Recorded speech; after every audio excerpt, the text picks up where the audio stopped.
नमस्कार जी, पंजाब केसरी टीवी देख रहे सभी दर्शकों का स्वागत है। नालागढ़ में 5वें चरण का रुझान भी आ चुका है और कांग्रेस की बढ़त अब 3548 की हो चुकी है। और अब आप देख रहे हैं कि पटाखे बाहर फूटने शुरू हो चुके हैं। बाबा समर्थक इस वक्त जश्न मना रहे हैं और कहीं ना कहीं अब यह संकेत मिल चुके हैं, जिस तरह का रुझान इस वक्त चला हुआ है कि कांग्रेस यहाँ पर इतिहास रचने में कामयाब हुई है और भारतीय जनता पार्टी की जो योजना थी वो लोगों ने पूरी तरह से नकार दिया। जिस तरह से निर्दलीय प्रत्याशी को भारतीय जनता पार्टी में शामिल किया गया था और उसके बाद उन्होंने अपने पद से त्याग पत्र दे दिया था और अब यहाँ पर उपचुनाव हुआ है। 5 चरण के अभी तक रुझान में कांग्रेस 3548 की बढ़त बनाए हुए हैं। हरदीप बाबा कांग्रेस के प्रत्याशी इस वक्त बढ़त पर है और यह बढ़त अब कहीं ना कहीं निर्णायक बनती जा रही है। जिस तरह से पहले लग रहा था कि पहाड़ के बाद जब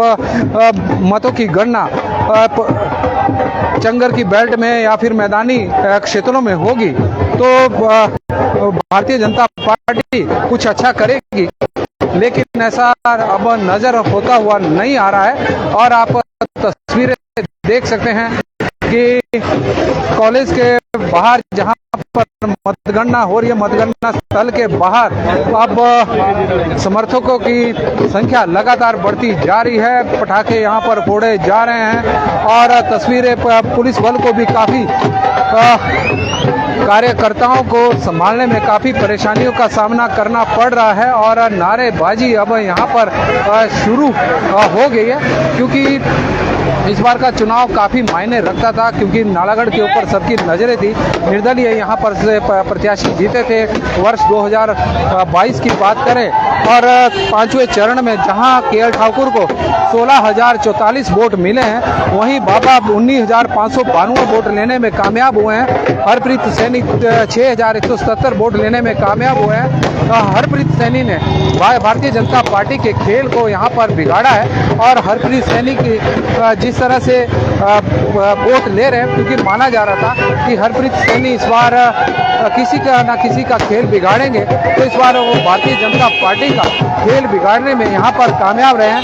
जोश इस वक्त आप देख सकते हैं कार्यकर्ताओं में लगातार नालागढ़ में पटाखे इस वक्त चल रहे हैं। बाबा समर्थक खुशी से यहाँ पर झूम रहे हैं। तस्वीरें आप देख रहे हैं, सुरक्षा बलों को काफी मुश्किलों का सामना यहाँ पर करना पड़ रहा है।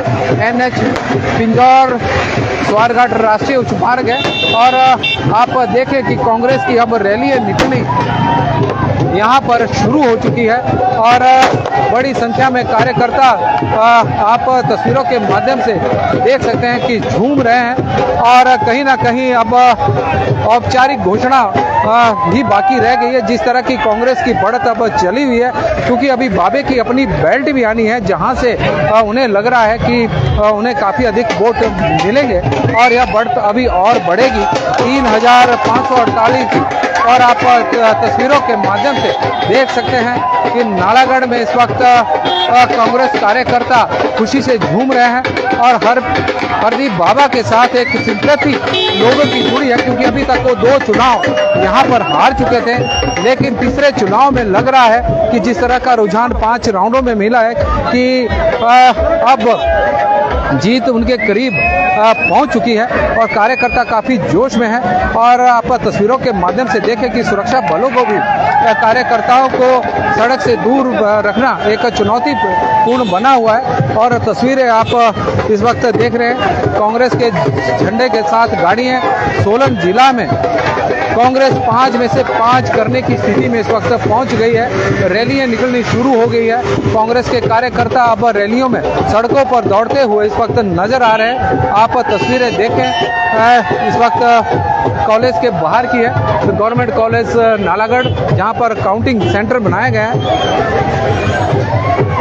और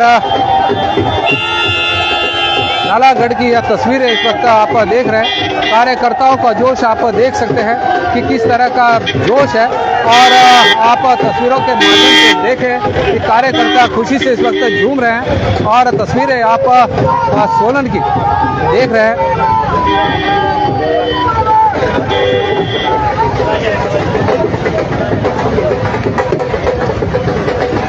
नालागढ़ का अभी 5 राउंड की ही मतों की गणना हुई है, लेकिन कार्यकर्ताओं को जिस तरह का आप जोश देख सकते हैं तो उससे कहीं ना कहीं उन्हें जीत की खुशबू अब नजर आ चुकी है। तस्वीरें आप देखें,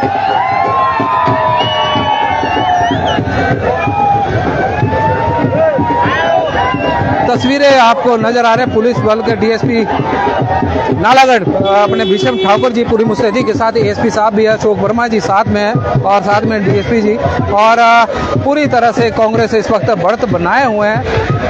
3500 और तस्वीरें आप नालागढ़ की देख रहे हैं और कहीं ना कहीं ऐसा लग रहा है जिस तरह से अभी भले ही 5 चरण के रुझान आए हैं, लेकिन लग रहा है कि मतों की गणना जो है वो पूरी हो चुकी है, क्योंकि अधिकारी मैक्सिमम इस वक्त बाहर निकल चुके हैं। तस्वीरें आप नालागढ़ की देख रहे हैं। नमस्कार जी, पंजाब केसरी टीवी देख रहे सभी दर्शकों का स्वागत है और अब हम आपको तस्वीरें दिखा रहे थे कि नालागढ़ में 5 चरण की मतों की गणना पूरी हो चुकी है। कांग्रेस की बढ़त अब बढ़कर 3548 हो गई है और सोलन की यह तस्वीरें नालागढ़ में हरदीप बाबा अब और हरदीप बाबा के समर्थक जिस तरह से झूम रहे हैं तो उन्हें जीत की खुशबू अब नज़र आ गई है। और रितु कुमारी जी कांग्रेस की 5 राउंड में बढ़त अब 3548 थी और हरदीप बाबा तीसरी बार चुनाव लड़ रहे थे और तीसरी बारी में जाकर उन्हें यह कामयाबी मिली है। और इस बार पिछले बार चुनाव की बात करें तो जहां हरदीप बाबा को 20,000 के करीब वोट मिले थे, इस बार 19,592 वोट 5 राउंड में ही लेने में कामयाब हो गए। 4 राउंड की अभी मतों की गणना अभी होनी शेष है। तो जिस तरह से 5 राउंड में कांग्रेस की बढ़त है तो उससे तो लग रहा है कि संकेत अब मिल चुके हैं कि कांग्रेस यहां से अब चुनाव जीतने में कामयाब हो रही है। और भारतीय जनता पार्टी को काफ़ी बड़ा नुकसान यहां पर उठाना पड़ रहा है, क्योंकि सोलन की यह तस्वीरें हम आपको दिखा रहे हैं और भारतीय जनता पार्टी को नालागढ़ में काफ़ी नुकसान उठाना पड़ा है। और भारतीय जनता पार्टी को उम्मीद थी कि इस बार सोलन में वो अपना खाता खोलेंगे, क्योंकि विधानसभा चुनाव में 5 सीटों पर हार का सामना करना पड़ा था। भारतीय जनता पार्टी की ओर से मेहनत काफ़ी की गई थी, लेकिन सरकार जिस तरह से यहाँ पर काम कर रही थी, कांग्रेस कार्यकर्ता जिस तरह से यहाँ पर काम कर रहे थे, एक ही एजेंडा था कि नालागढ़ पर चुनाव को थोपा गया है और उसका कहीं ना कहीं असर देखने को मिला। लोगों को यह जो सिस्टम था वो बिल्कुल पसंद नहीं आया, क्योंकि उन्होंने निर्दलीय प्रत्याशी वर्ष 2022 में केएल ठाकुर को भरपूर समर्थन दिया था, लेकिन जिस तरह से वो भारतीय जनता पार्टी में शामिल हुए और उन्होंने अपने पद से त्यागपत्र दिया, उससे कहीं ना कहीं जनता में रोष था कि उन्हें विश्वास में नहीं लिया गया और उस रोष का अब खामियाजा भुगतना पड़ा है। और सबसे बड़ी बात है कि निर्दलीय प्रत्याशी भाजपा से बगावत कर चुनाव लड़े हरप्रीत सैनी ने भारतीय जनता पार्टी की पूरी गेम को बिगाड़ दिया। और तस्वीरें आप देख रहे हैं कि हरप्रीत सैनी अभी तक 6,177 वोटें लेने में कामयाब हुए।